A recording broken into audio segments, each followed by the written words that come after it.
സുധാകരൻ എന്ത് പറ്റിയിട്ടാണ്? സുധാകരനൊക്കെ ഞങ്ങളൊക്കെ ഗർജിക സിംഹം എന്നാണ് പറഞ്ഞുകൊണ്ടിരുന്നത്. ആ സുധാകരനെയൊക്കെ മാറ്റിയിട്ട് പകരക്കാരനെയൊക്കെ കൊണ്ടുവന്ന് ഇവിടെ നിർത്തിയിരിക്കുകയാണ്. അപ്പോൾ ഇതൊക്കെ വി ഡി സതീശൻ്റെ ഒരു കളിയാണ്. ഈ കളിക്ക് നിന്നു കൊടുക്കാനുള്ള കോൺഗ്രസ്സുകാരെ കിട്ടത്തില്ല. പക്ഷേ ഇവിടെ അടിസ്ഥാനപരമായി താഴെക്കെട്ടിലുള്ള പാവങ്ങളായ ജനങ്ങളുടെ പ്രശ്നം പരിഹരിക്കാൻ വി അംബറിനെ പോലുള്ള ആളിവിടെ വന്നപ്പോൾ അത് ഈ നാട്ടിലുള്ള ജനങ്ങൾക്ക് കിട്ടിയ ഏറ്റവും വലിയൊരു അവസരമായിട്ടാണ് അതിനെ കൂട്ടിക്കൊണ്ടിരിക്കുന്നത്. അതുകൊണ്ട് ഒരു കാരണവശാലും ഇവിടെ വി അൻവർ എന്ന് പറയുന്ന ഒരു വ്യക്തി അദ്ദേഹം ഉണ്ടാക്കിയ ആ പ്രസ്ഥാനവും ഇവിടെ നശിക്കാൻ പോകുന്നില്ല. വൻപിച്ച വോട്ടിൻ്റെ ഭൂരിപക്ഷത്തിൽ ജയിക്കും, ഒരു സംശയവും വേണ്ട. മുരളിയാണെങ്കിലും സുധാകരനാണെങ്കിലും അവരൊന്നും ഒരു കുഴപ്പക്കാരല്ല. കർക്കശമായിട്ട് കാര്യങ്ങൾ ഇതെന്താ കാണിക്കുന്ന ഒരു നിലപാടില്ലാത്തൊരു അഹങ്കാരത്തിൻ്റെ ആൾരൂപം. നിലമ്പൂർ എന്നറിയപ്പെടുന്ന തന്നെ ചൂടേറിയ ഒരു തെരഞ്ഞെടുപ്പ് കാലത്തോട്ടാണ് പോകുന്നത്. അപ്പോൾ ഈ നിലമ്പൂരിനെ സംബന്ധിച്ചിടത്തോളം ആർക്കാണ് ഒരു പൾസ് ഉള്ളത്? അതായത് ജനങ്ങൾക്കിടയിൽ ആർക്കാണ് ഒരു തെരഞ്ഞെടുപ്പിൽ മത്സരിക്കാനുള്ള ഒരു ഊർജ്ജം ഉള്ളത്? ഈ നിലമ്പൂരിനെ സംബന്ധിച്ചിടത്തോളം ഇന്ന് വി അംബർ ഇവിടെ ഒരു തരംഗമായിരിക്കുകയാണ്. കാരണം രണ്ട് മുന്നണികളും ഒരിക്കലും പ്രതീക്ഷിച്ചില്ല ഇങ്ങനൊരു സംഭവം ഉണ്ടാകുമെന്ന്. ഇന്നലെ പ്രിയങ്ക ഗാന്ധി ഇവിടെ വരുന്നു, ബഹുമാന്യനായ മുഖ്യമന്ത്രി ഇവിടെ വരുന്നു. ഈ രണ്ടുപേരും വരുമ്പോൾ ഇങ്ങനെ വി അൻവറിൻ്റെ ഒരു പ്രചരണം അതും യൂസഫ് പത്താനുമായിട്ട് ഇങ്ങനെ ഒരു നടത്തപ്പോൾ ഇങ്ങനെ ജനങ്ങൾ ഇങ്ങനെ ഒഴുകിയെത്തുകയാണ്. ജനങ്ങൾ ഒഴുകിയെത്തുന്നത് മാത്രമല്ല, രണ്ട് സൈഡിൽ നിന്നുകൊണ്ട് ജനങ്ങൾ അഭിവാദ്യം അർപ്പിക്കുക എന്ന് പറയുമ്പോൾ ഇവിടെ പാവപ്പെട്ടവൻ, കർഷക തൊഴിലാളി, അതുപോലെ ചുവട്ട് തൊഴിലാളി അനീതിയുടെ ഗർവഗോപുരങ്ങൾക്ക് മുൻപിൽ നെഞ്ചു വിരിച്ച ഇവിടെ തന്നെ ഉണ്ടാകും. നിലമ്പൂരിൽ തന്നെ പാടത്ത് പണിയെടുക്കുന്നവര്, പട്ടിണി പാവങ്ങള്, അതുപോലെ സാധാരണക്കാരെല്ലാം വി അൻവറിന്റെ കീഴിൽ നിന്ന് നിൽക്കുകയാണ്. അത് മാറ്റാൻ ഇനി ഒരു ശക്തിക്കും കഴിയത്തില്ല. കാരണം വി ഡി സതീശൻ എന്ന് പറഞ്ഞ UDFന്റെ ഒരു അഹങ്കാരം പിടിച്ച ഒരു പ്രതിപക്ഷ നേതാവ് ചെയ്ത ഇതാണ്.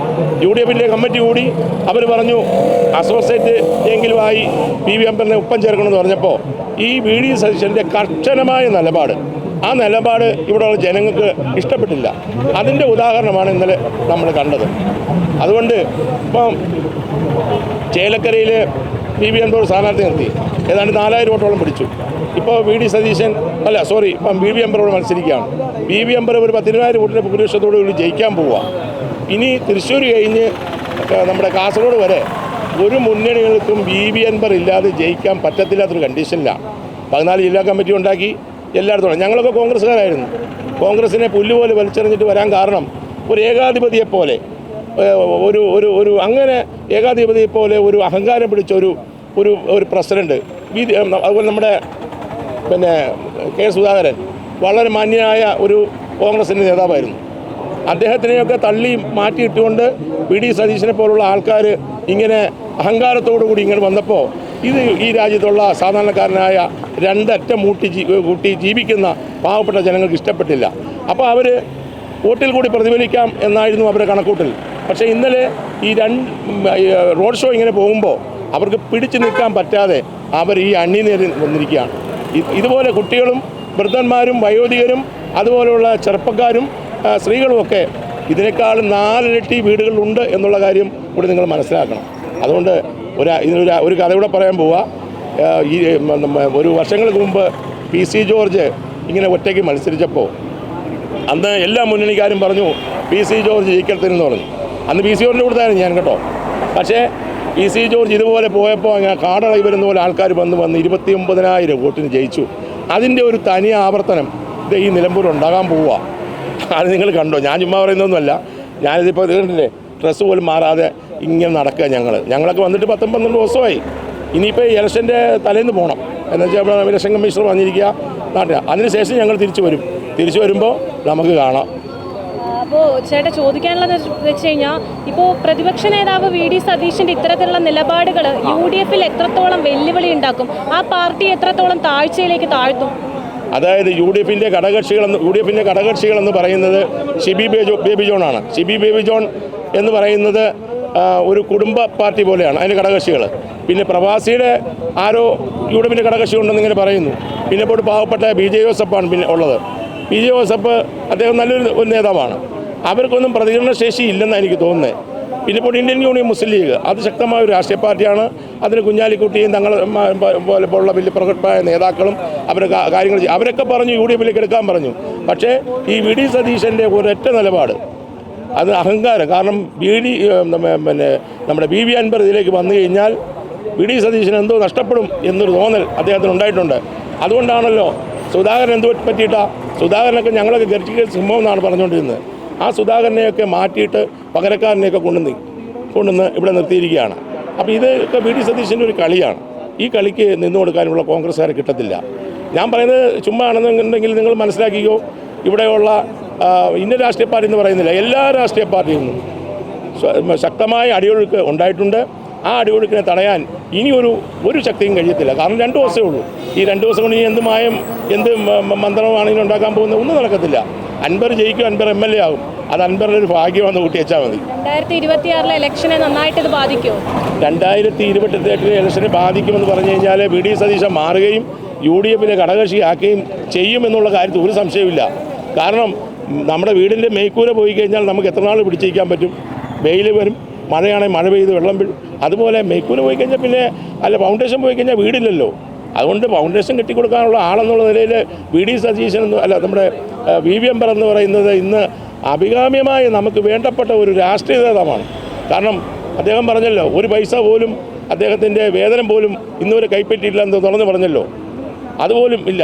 ഇവിടെ ഉള്ള പാവപ്പെട്ടവർക്ക് പിന്നെ ഓട്ടോറിക്ഷ, സൈക്കിളില്ലാത്തവർക്ക് സൈക്കിള്, അതുപോലെ തന്നെ എല്ലാ ജാതി ഭേദ മതമന്യേ എല്ലാവർക്കും വേണ്ട പോലെ ചെയ്യുന്നു. അതുപോലെ മലയോര പ്രദേശങ്ങളിൽ വന്യജീവി ആക്രമണത്തോടുകൂടി പാവപ്പെട്ടവരൊക്കെ അവിടെ കിടക്കുമ്പോൾ അവർക്കെതിരെ ശബ്ദിക്കാൻ VV അൻവർ മാത്രമേ ഉണ്ടായിരുന്നുള്ളൂ. VV അൻവറിനെ പിന്നെ അദ്ദേഹത്തിനെ അറസ്റ്റ് ചെയ്തപ്പോൾ ബഹുമാന്യനായ താമരശ്ശേരി ബിഷപ്പ് അദ്ദേഹമാണ് പറഞ്ഞത് VV അൻവറിനെ പുറത്താക്കാൻ. ഇതൊക്കെ ഇവിടെ ഉള്ള ആൾക്കാർ കണ്ടുകൊണ്ടിരിക്കുകയാണ്. അപ്പോൾ എല്ലാ സമുദായത്തിൽ നിന്നും അദ്ദേഹത്തിന് ഒരു മതേതര സ്വഭാവമുള്ള ഒരു നേതാവ് എന്നുള്ള നിലയിൽ അദ്ദേഹത്തിന് വോട്ട് കിട്ടും, അതിലൊരു സംശയം വേണ്ട. ഇപ്പോൾ ഈ PV അൻവറിൻ്റെ ഇത്തരത്തിലുള്ളൊരു നിലപാട് കാരണം CPM-ന് അദ്ദേഹം മുന്നോട്ട് വന്നു. അതേപോലെ UDF-ലും അദ്ദേഹത്തിനെ കയറ്റാത്തൊരവസ്ഥയാണ്. ഇത് രാഷ്ട്രീയം ഒരു വ്യക്തിപരമായിട്ടുള്ള രീതിയിൽ നോക്കുമ്പോൾ എങ്ങനെ പ്രതികൂലമായിട്ട് ബാധിക്കുമോ? ഒരു പ്രതിച്ഛായയ്ക്ക് തന്നെ ഒരു പ്രശ്നം, ഒരു കോട്ടം തട്ടുമോ? അല്ല, വേറൊരു കാര്യമുണ്ട്. ഇവിടെ LDF-കാരും UDF-കാരും കൂട്ടില്ല എന്ന് പറഞ്ഞപ്പോഴാണല്ലോ VV അൻവർ ഇങ്ങനെ ഒരു സംഭവം ഉണ്ടായിരിക്കുന്നത്. അപ്പോൾ പിന്നെ ഇവർ കൂട്ടുക എന്നുള്ള അവരുടെ കടമയാണ്. ഞങ്ങളിനി അങ്ങോട്ട് പോകത്തില്ല, ഞങ്ങളെ ഇങ്ങോട്ട് എടുക്കും. കാരണം VV അൻവർ വേണം, VV അൻവർ കൊണ്ട് നടക്കുമെന്ന് എല്ലാവർക്കും മനസ്സിലായിട്ടുണ്ട്. അപ്പം മനസ്സിലായതിൻ്റെ അടിസ്ഥാനത്തിൽ 2 മുന്നണികളും ഇതിനെ ഏറ്റെടുക്കും. ഇനി ഏറ്റെടുത്തില്ലെങ്കിലും ഞങ്ങൾക്ക് കുഴപ്പമൊന്നുമില്ല. കാരണം എന്താണെന്ന് വെച്ചാൽ ഞങ്ങൾക്ക് VV അൻവർ MLA ആവും, ഞങ്ങളുടെ പാർട്ടിയോട് ഞങ്ങൾ മുമ്പോട്ട് പോകും. ഞങ്ങൾ ചെറിയ പാർട്ടിയൊന്നും അല്ലെന്നേ.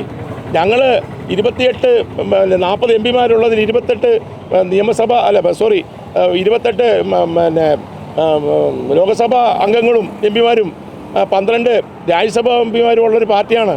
നിങ്ങളൊന്ന് വർഷങ്ങൾക്ക് മുമ്പ് തിരിഞ്ഞു നോക്കിക്കേ. അന്ന് BJP-യുടെ നേതാക്കളൊക്കെ ഇവിടെ പ്രവർത്തിച്ചപ്പോൾ അവരെല്ലാം കൊച്ചാക്കി. ഇവിടെയുള്ള ജനങ്ങൾ ഇവിടെ ഭരണമില്ലാത്തൊരു കക്ഷിയുടെ പേരും പറഞ്ഞുകൊണ്ട് വരുന്നെന്ന് പറഞ്ഞ് കൊച്ചാക്കി. പക്ഷേ ഇപ്പോൾ എന്തായ അവസ്ഥ? ഇന്ന് സുരേഷ് ഗോപി മന്ത്രിയായില്ലേ? ഒരു പാർലമെൻറ്റ് സീറ്റ് മത്സരിച്ച് അദ്ദേഹം മന്ത്രിയായില്ലേ? ഇന്ന് BJP-ക്ക് വേരോട്ടമില്ലേ?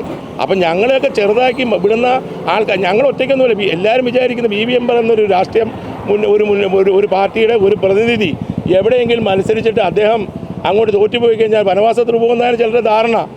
നമ്മുടെ ജയശങ്കർ ഉണ്ടല്ലോ, നമ്മുടെ പിന്നെ നിരീക്ഷകൻ, പത്രമാധ്യമ പ്രവർത്തകൻ, അദ്ദേഹം പറഞ്ഞു നോട്ടയും അൻവറും തമ്മിലാണ് മത്സരമെന്ന്. ബഹുമാന്യനായ ജയശങ്കർ സാറിനോട് എനിക്ക് പറയാനുള്ളത്, നിങ്ങളൊക്കെ ഒന്ന് തിരിഞ്ഞിങ്ങോട്ട് വന്ന് ഈ മണ്ഡലത്തിൽ ഒന്ന് കയറി നോക്കുന്നതാണ് എനിക്ക് അദ്ദേഹത്തോട് പറയാം. അദ്ദേഹത്തിനൊക്കെ എനിക്ക് വളരെ ഇഷ്ടമുള്ള വ്യക്തിയാണ്. കാരണം അദ്ദേഹം നല്ലപോലെ സംസാരിക്കുന്ന ആളാണ്. പിന്നെ ഇവർക്കൊക്കെ എന്ത് പറ്റിയെന്നാണ് ഇപ്പോൾ ആലോചിക്കുന്നത്. അതുപോലെ സാംസ്കാരിക പ്രവർത്തകർ കുറേ ആൾക്കാർ ഇങ്ങനെ അങ്ങോട്ടും ഇങ്ങോട്ടും ഒക്കെ നടക്കുന്നു. പക്ഷേ ഇവിടെ അടിസ്ഥാനപരമായി താഴെക്കെട്ടിലുള്ള പാവങ്ങളായ ജനങ്ങളുടെ പ്രശ്നം പരിഹരിക്കാൻ VV അൻവറിനെ പോലുള്ള ആളിവിടെ വന്നപ്പോൾ അത് ഈ നാട്ടിലുള്ള ജനങ്ങൾക്ക് കിട്ടിയ ഏറ്റവും വലിയൊരു അവസരമായിട്ടാണ് അതിനെ കൂട്ടിക്കൊണ്ടിരിക്കുന്നത്. അതുകൊണ്ട് ഒരു കാരണവശാലും ഇവിടെ VV അൻവർ എന്ന് പറയുന്ന ഒരു വ്യക്തി അദ്ദേഹം ഉണ്ടാക്കിയ ആ പ്രസ്ഥാനവും ഇവിടെ നശിക്കാൻ പോകുന്നില്ല. വൻപിച്ച വോട്ടിൻ്റെ ഭൂരിപക്ഷത്തിൽ ജയിക്കും, ഒരു സംശയവും വേണ്ട. സാധാരണ രീതിയിൽ ഇപ്പോൾ നിലമ്പൂർ ഏറ്റെടുക്കാൻ പോകുന്ന PV അൻവറിൻ്റെ ഒരു രീതി, ആൾക്കാർ ജനങ്ങളുടെ ബാഹുല്യങ്ങൾ PV അൻവറിൻ്റെ ന്യൂനമായിട്ടാണ്. PV അൻവർ അൻവർ ഇപ്പോൾ കഴിഞ്ഞ തെരഞ്ഞെടുപ്പിൽ ജയിച്ചു വന്നിട്ട് ആ പാർട്ടി മാറി ഇപ്പോൾ വേറൊരു സ്വതന്ത്രനായിട്ട് മത്സരിക്കാന്ന് പറയുന്നത് UDF കയറ്റാത്തിടത്തോളം ഒരു സമയത്ത്. അപ്പോൾ അങ്ങനെയുള്ളൊരു സമയം വരുമ്പോൾ PV അൻവറിനെ അനുകൂലിക്കാൻ ആൾക്കാരുണ്ടാകുമോ? PV അൻവർ ചെയ്ത നല്ല പ്രവൃത്തികൾ കാരണം അനുകൂലിക്കാൻ ജനങ്ങൾ, സാധാരണക്കാരായ ജനങ്ങൾ ഇഷ്ടം പോലെയുണ്ട്. സാധാരണക്കാർക്ക് ഏറ്റവും കൂടുതൽ ഉപകാരം ചെയ്തു കൊടുത്തിരിക്കുന്ന ആൾ PV അൻവർ തന്നെയാണ്. 9 വർഷമായിട്ടും സാധാരണക്കാരുടെ ഇടയിലും പാവപ്പെട്ടവരുടെ ഇടയിലും ഏറ്റവും കൂടുതൽ പ്രവർത്തനങ്ങളും ഉപകാരങ്ങളും ചെയ്തു കൊടുത്തിരിക്കുന്നത് നമ്മുടെ MLA PV അൻവർ തന്നെയാണ്. ആളിപ്പോൾ സ്വതന്ത്രനായിട്ട് നിൽക്കുകയാണല്ലോ ചെയ്തിരിക്കുന്നത്. അപ്പോൾ എത്രത്തോളം അത് ഒരു പാർട്ടീനോ അല്ലെങ്കിൽ ജനങ്ങളെ അത് സ്വാധീനിക്കുന്നുണ്ടാവും? കാരണം ഒരു പാർട്ടിയിൽ നിന്ന് വിട്ട് വന്ന ആളാണ്, CPM നിന്ന് മാറിയിട്ടാണ് വന്നിരിക്കുന്നത്. UDFലും യാതൊരു തരത്തിലുള്ള അംഗത്വവും ഇല്ല. അപ്പോൾ ഈ സ്ഥിതിക്ക് ഒറ്റയ്ക്ക് നിന്ന് പോരാടുന്ന സമയത്ത് ജനങ്ങൾ എത്രത്തോളം അദ്ദേഹത്തിൻ്റെ ഭാഗത്തുണ്ടാവും? ജനങ്ങളിപ്പോൾ ഇന്നലെ കണ്ടില്ല, ഇന്നലെ ഇഷ്ടംപോലെ ജനങ്ങൾ നിലമ്പൂർ മണ്ഡലത്തിലെ ഭൂരിപക്ഷം ജനങ്ങളും സാധാരണക്കാരെ ഭൂരിപക്ഷം ജനങ്ങളും അൻവറിനൊപ്പം തന്നെയാണ്. അദ്ദേഹത്തിന്റെ വികസനത്തിന്റെ ഭാഗമായിട്ട് തന്നെയാണ് ജനങ്ങൾ കൂടെ നിൽക്കുന്നത്. വികസനത്തിന്റെ ഭാഗമായിട്ട് തന്നെയാണ് കൂടുതൽ നിൽക്കുന്നത്. മറ്റ് ഏതെങ്കിലും നേതാക്കൾക്ക് ഒരു ചാൻസോ അല്ലെങ്കിൽ അങ്ങനെ എന്തെങ്കിലും ജനങ്ങളുമായി ബന്ധപ്പെട്ട് എന്തെങ്കിലും പറയാനുണ്ടോ ചേട്ടന്? അതായത് ഇപ്പോൾ M സ്വരാജോ അല്ലെങ്കിൽ ഷൗക്കത്തിനോ എന്തെങ്കിലും തരത്തിൽ? ഷൗക്കത്തിനെ സംബന്ധിച്ച് വളരെ അഭിപ്രായം കുറവാണ് പറയുന്നത്. ഇപ്പോൾ ഈ UDFകാർ തന്നെ ഷൗക്കത്തിന് നല്ല കൊടുക്കുമെന്നൊക്കെ പറഞ്ഞിട്ട് എന്തൊക്കെ അഭിപ്രായത്തില്ല ഷൗക്കത്തിന് തന്നെ അഡ്ജസ്റ്റ്മെൻറ്റ് ചെയ്താൽ സീറ്റ് തന്നെ കിട്ടിയിരിക്കുന്നത്. വലിയ പ്രതീക്ഷയില്ല ഷൗക്കത്തിന് പ്രതീക്ഷയില്ല. ഒന്നാം സ്ഥാനം അൻവർ അല്ലെങ്കിൽ സ്വരാജ്. ഈ രണ്ടു പേർക്കുമാണ് മുൻഗണന. ഈ രണ്ടു പേർക്കും തന്നെ മുൻഗണന. ഇപ്പോൾ അൻവർ CPM അല്ലെങ്കിൽ വിട്ട് പിണറായിനെ ഒരുപാട് കുറ്റങ്ങൾ പറഞ്ഞ് അദ്ദേഹത്തിൻ്റെതായിട്ടുള്ള ഒരു നിലപാടിൽ പുറത്ത് വന്നു എന്ന് പറഞ്ഞു. അതെങ്ങനെയാണ് ചേട്ടൻ നോക്കിക്കാണുന്നത്? അൻവറിനെ സംബന്ധിച്ചിടത്തോളം പിണറായി വിജയനെ യാതൊരു കുറ്റവും പറഞ്ഞിട്ടില്ല. കാര്യങ്ങൾ മലപ്പുറം ജില്ലയോട് കാണിക്കുന്ന വിരോധങ്ങളും പോലീസ് ഉദ്യോഗസ്ഥർ സാധാരണക്കാരോട് ചെയ്യുന്ന കാര്യങ്ങളും ഈ മണ്ണെടുപ്പിനെടുക്കുന്ന കുഴപ്പങ്ങളും എല്ലാം ചൂണ്ടിക്കാണിക്കുമ്പോഴും അൻവർ അതൊക്കെ ചൂണ്ടിക്കാണിച്ചു. അതൊന്നും നടപടിയിലാക്കിയില്ല. അതുകൊണ്ട് മാത്രം ഉടക്കിയത്. അല്ലാതെ CPM-ആയിട്ട് യാതൊരു ഉടക്കും അൻവറിനില്ലായിരുന്നു. 9 കൊല്ലം ഒരു കുഴപ്പമില്ലാതെ നിന്ന ആളാണ്. നല്ല MLA ആയിട്ട് ഇടതുപക്ഷ മുന്നണിയുടെ കൂടെ നിന്ന ആളാണ് PV അൻവർ. അപ്പോൾ യാതൊരു തരത്തിലുള്ള ഒരു പാർട്ടിയുടെ ഒരു പോരായ്മയല്ല, അതായത് അൻവറിന് ഒരു നാടിൻ്റെ ഒരു വികസനം അല്ലെങ്കിൽ അതുമായി ബന്ധപ്പെട്ട ഒരു കാര്യങ്ങളിലാണ് ഉടക്കിയത് അല്ലേ? നാടിൻ്റെ വികസനത്തെ സംബന്ധിച്ച കാര്യങ്ങളായിട്ട് ഉടക്കിയത് കൊണ്ടാണ് ജനങ്ങൾക്ക് വേണ്ടിയിട്ടാണ് ഉടക്കിയത്. അല്ലെങ്കിൽ ഇപ്പം ഇത്രയും ജനങ്ങൾ പുള്ളിയുടെ കൂടെ നിൽക്കത്തില്ലല്ലോ. സാധാരണക്കാരായ ജനങ്ങൾ ഇത്രയെല്ലാം രണ്ട് കക്ഷികളും ഇത്ര ടൈറ്റ് ചെയ്തിട്ടും പുള്ളിയുടെ ഒപ്പം നിൽക്കാൻ സാധാരണക്കാരെന്താ കൂടെ നിൽക്കുന്ന കാരണം പുള്ളി നല്ല ആളായതുകൊണ്ടല്ലേ.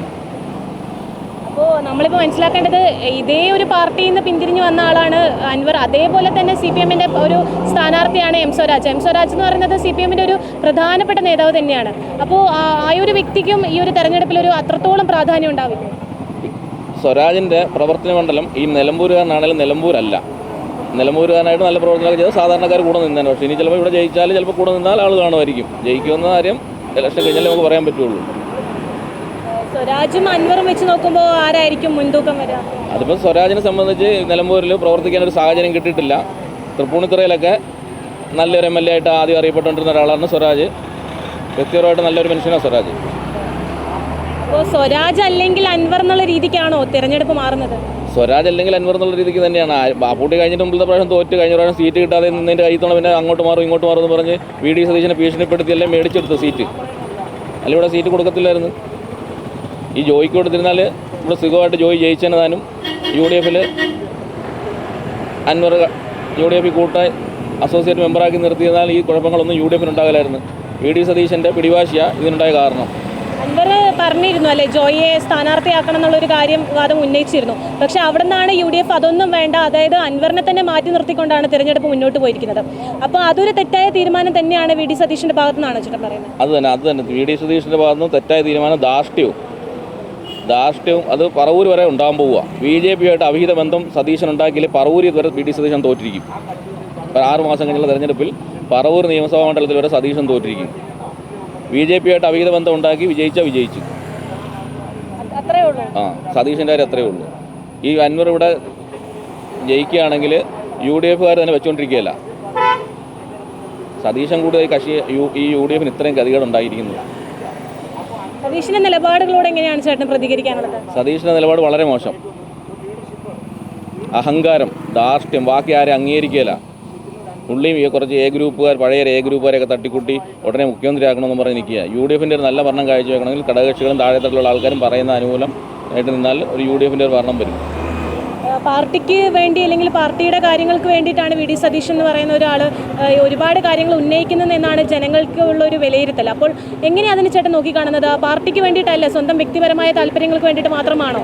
വ്യക്തിപരമായ താല്പര്യമാണോ എന്ന് എനിക്കറിയത്തില്ല. പുള്ളി ഒരു നല്ലൊരു രാഷ്ട്രീയക്കാരൻ്റെ ഒരു കാര്യങ്ങളൊന്നും കാണുന്നില്ല പുള്ളിയിൽ നിന്നും. എല്ലാം ഒരു വിഡിത്തര ട്രോളെന്ന് കാണാൻ മേലേ. ഏറ്റവും കൂടുതൽ ട്രോളുന്ന ഒരാൾ സതീശനാണ്. ഒരു മുരളിയാണേലോ സുധാകരനാണേലോ, സുധാകരനെ മാറ്റേണ്ട ആവശ്യം ഉണ്ടായിരുന്നു.